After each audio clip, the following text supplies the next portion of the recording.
বর্তমানে কিন্তু অধিকাংশ আইডি এবং পেজে ব্যাংক সেটআপ চলে আসছে। কিন্তু আপনারা সময় পাচ্ছেন না, এজন্য কিন্তু করতে পারছেন না।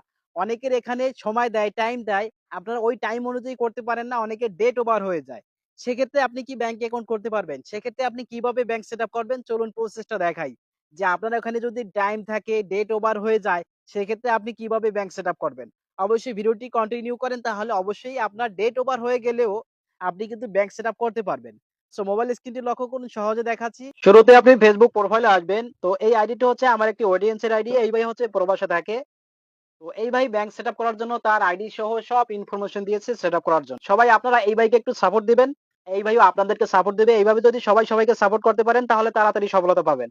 আচ্ছা, এখান থেকে প্রফেশনাল ড্যাশবোর্ডে ক্লিক করলাম। তারপরে উপরে মনিটাইজেশন অপশন, এই মনিটাইজেশনে ক্লিক দিলাম। আচ্ছা, এখানে আসার পরে এখানে দেখতে পাচ্ছেন ডেট ওভার হয়ে গেছে, তারপরে কিন্তু সেট আপ করা যাবে। অনেকের এখানে সংকেত চিহ্ন চলে আসে, তারপরেও সেট আপ করেন না।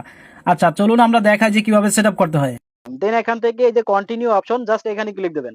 ওকে, এখানে আসার পরে ফার্স্ট নাম, লাস্ট নাম, ডেট অফ বার্থ, কান্ট্রি। আবার অনেকে কি করেন, এই কান্ট্রি বাইরের কান্ট্রি সিলেক্ট করেন, সেক্ষেত্রে কিন্তু পরবর্তীতে ঝামেলা হবে। বাইরের কান্ট্রি সিলেক্ট করবেন না, বাংলাদেশের কান্ট্রি সিলেক্ট করে আপনারা কাজ করবেন, তাহলে আপনাদের জন্য সুবিধা হবে। আচ্ছা, এখান থেকে নেক্সটে ক্লিক দেবেন। যদি সিঙ্গেল নাম থাকে সেক্ষেত্রে আলাদা আলাদা করে দেবেন। সিঙ্গেল নামের অর্ধেক অংশ উপরে দেবেন, বাকি অর্ধেক অংশ নিচে দেবেন, তাহলে কিন্তু পরবর্তীতে কোনো ঝামেলা হবে না। আচ্ছা, এখান থেকে নেক্সটে ক্লিক দিলাম। আচ্ছা, এখানে আসার পরে এই যে বিজনেস টাইপে ক্লিক করে একদম উপরেরটা সিলেক্ট করে এখান থেকে নেক্সট ক্লিক দেবেন। ওকে, এখানে আসার পরে ফার্স্ট নাম, লাস্ট নাম, ডেট অফ বার্থ এগুলো দেখাবে। আর নিচে কিন্তু কিছুই দেওয়া নাই, এই যে কিছুই দেওয়া নাই, আমি সবগুলো ফিল আপ করে আমি আপনাদের দেখাই। আচ্ছা, এই যে প্রাইমারি অ্যাড্রেসের জায়গায় আমি গ্রাম, পোস্ট, থানা, জেলা এগুলো দিলাম, সিটি দিলাম, division, zip code, phone number, Gmail. আর এই যে এখানে হচ্ছে ৩ সার্টিফিকেটের নাম্বার। অনেকে কি করেন, এই ৩ সার্টিফিকেটের নাম্বারের জায়গায় এনআইডি কার্ডের নাম্বার বসিয়ে দেন। সেক্ষেত্রে কিন্তু পরবর্তীতে পেমেন্ট পাবেন না। এই ভুল কাজ করাই যাবে না।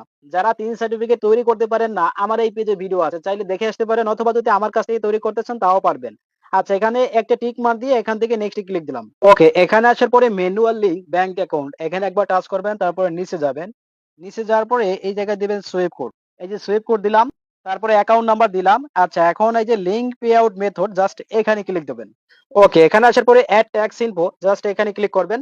আচ্ছা, এখানে আসার পরে যদি নাম্বার এবং পাসওয়ার্ড চায়, নাম্বার পাসওয়ার্ড দিয়ে লগইন অপশনে ক্লিক করবেন। আচ্ছা, যদি নাম্বার পাসওয়ার্ড না চায় সেক্ষেত্রে এখানে নিয়ে আসবে, আসার পরে কন্টিনিউতে ক্লিক দেবেন।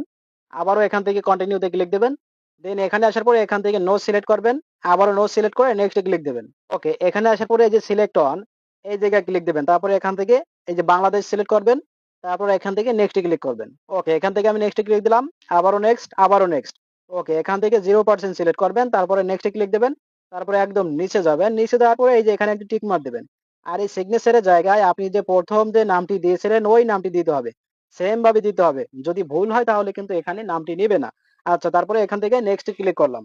তারপরে জাস্ট ওয়েট করবেন। এখানে আসার পরে একদম নিচে আসবেন, এই যে সাবমিট ফর্ম, জাস্ট এখানে ক্লিক করবেন। আচ্ছা, এখন দেখতে পাচ্ছেন এই যে your tax information is complete. তারপরে নিচে ডান, এই ডান অপশনে ক্লিক দেওয়ার সাথে সাথে আপনার সেটআপ কমপ্লিট হয়ে যাবে। হ্যাঁ, দেখতে পাচ্ছেন এই যে সাকসেসফুল। আমাদের কিন্তু ব্যাংক সেটআপ কমপ্লিট।